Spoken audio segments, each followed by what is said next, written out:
A woman charged with the death of a Metro police officer has just pleaded guilty to vehicular homicide by intoxication. Julie Glisson was arrested in connection with the death last year of Officer Eric Muma. Today's hearing happened in a courtroom full of police who are friends of Eric's and who are still trying to cope with his loss.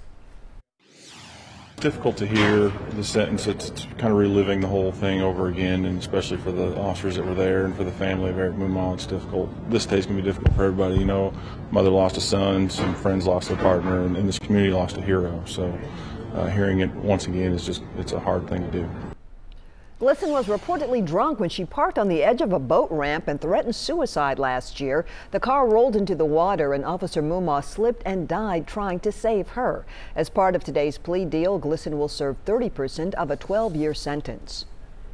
A lot of questions after a shootout at a popular fast food joint in Madison. Police say a suspect was shot and killed while trying to rob the Burger King on Gallatin Pike North around 11:30 last night. An employee was also shot multiple times and is in critical condition at the hospital. It's not yet clear who had guns and who fired the fatal shots. We want to pass along details about funeral arrangements for the victim of a brutal crime. Teddy Cook died over the weekend after being beaten by teenagers. Cook's service will be on Thursday at McReynolds, Nave and Larson Funeral Home at 4 o'clock. Police say the 71-year-old was attacked at a Clarksville laundromat May 30th by a 13 and 14-year-old. It's still unclear if the teens will face homicide charges. Today marks 2 years since that deadly mass shooting inside a club in Orlando. The gunman opened fire inside the Pulse nightclub in a rampage that lasted for nearly 12 minutes. 49 people died in that attack. A remembrance is being held at this hour in Orlando, with a bell being rung 49 times at a nearby church. There's also a dedication for a new memorial to the victims today.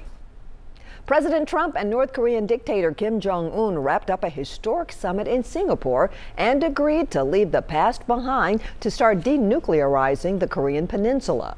The signed document is short on details about a timetable on just how exactly to proceed. Both leaders expressed optimism at the conclusion of the high-stakes summit. When asked whether he would invite Kim to the White House, President Trump responded, "I absolutely will."